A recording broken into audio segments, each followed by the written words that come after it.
for you. So let's get this started. I'm gonna hand you over to Christian. I'll be monitoring questions and things like that. But Christian is gonna be the main guy talking today. So enjoy the episode, guys. Right then, guys, like Austin said, testing and building strength. The main issue and misconception people have is that they'll think, right, I'm trying to build my strength now, so I need to work in the strength rep range, 1 to 5 reps, and I need to be lifting as heavy as possible every single time, because if you lift heavy, you get strong, and that's what it's all about. However, it's not quite that simple, and we'll cover some reasons why, and some issues with testing your strength each time you're in the gym. Right, so, yes, you may see some progress at first, however, over time it's not going to be realistic. Testing your strength, going to 3-5 rep maxes every time you're in the gym. However, it can be a useful tool to gauge your strength once in a while. Now, this needs to be done sparingly, as you're in season and it'll take a lot out of you, right? I wouldn't do a 1 to 2 rep max test simply because there's a higher risk of injury, and at the end of the day, you guys aren't powerlifters. You may get your technique the best you can, but if your technique isn't spot on, you don't want to be doing wrong rep maxes all the time, as there's a higher risk of injury. So most of the guys I recommend once every 6 weeks or so, but just be smart about it, guys. So say there's 1 week that coming up that you know you don't have a game, use that as your testing week. Have a go then, and like I said, use 3 to 5 rep max. But realise I'm not saying 3 to 5 reps to failure.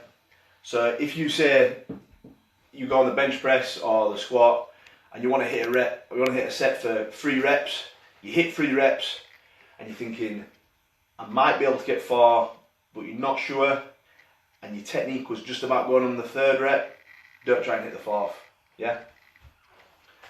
End of the day, you're not powerlifters, you're rugby players. You want to get stronger, but you don't do anything silly. So with these 3 to 5 rep maxes, you can calculate your 1 rep max from that, and then you can see if the program you're doing is working. We'll put a calculation in the article so you can figure it out yourself. Right then, injury. So it's probably the worst word in the dictionary for any coach, player. You need to avoid this at all costs. With weight training programs, we're trying to make you resilient to injury, we're not trying to cause it.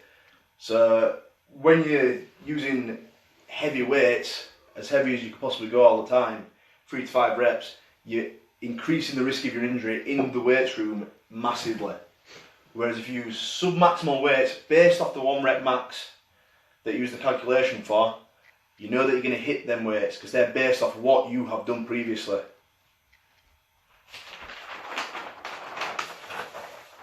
Now, a big thing is confidence, as we all know. Players that aren't confident usually don't play as well as those that are confident. If you're feeling big and strong and you're pain-free, chances are, as long as your conditioning's on point as well, you're going to come to the game and you're going to perform well. If you're missing weights all the time, you're going to failure, your CNS is getting beat up, and you're not hitting the required reps that you wanted to hit because you're using weights that are too much for you, it's going to knock your confidence, and sometimes it's going to have a negative impact onto then your game, right?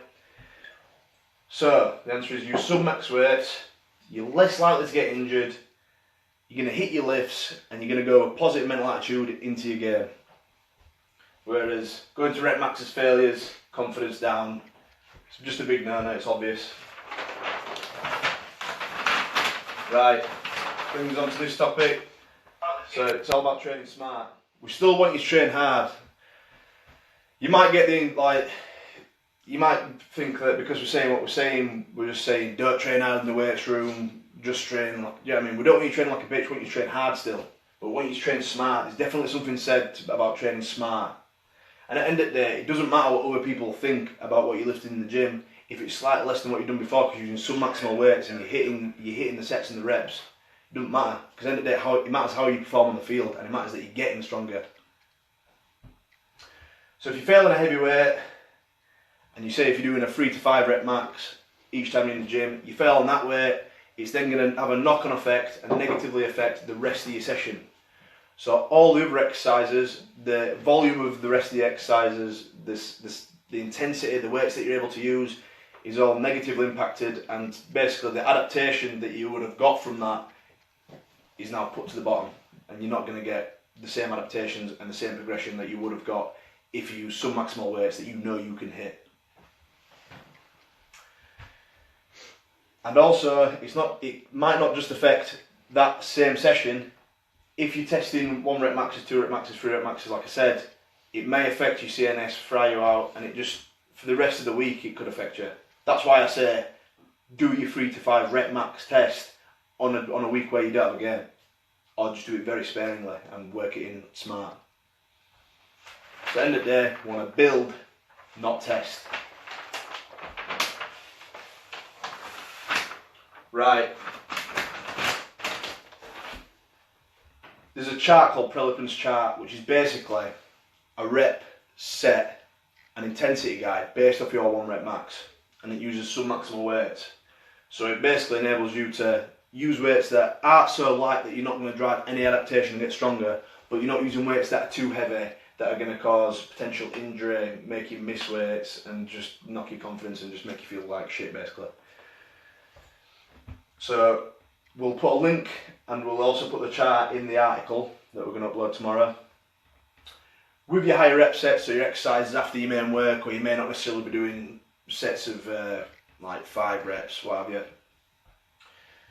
Say if you've got 3 sets of 10, you want to make that the weight that you use for them 3 sets wants to be the same weight, and then on your last set, you want to be going 1 or 2 reps shy of failure. Obviously, if you're off season, you can push this a bit more, but obviously this example is for someone who is an in-season rugby player. When you're off season, that 3rd set you can go to failure, so you can drive a bit more adaptation, get bigger, if you like. But when you're working it in with a lot of endurance training, your game fixtures, you're not going to be able to go to failure all the time. It's just not going to work.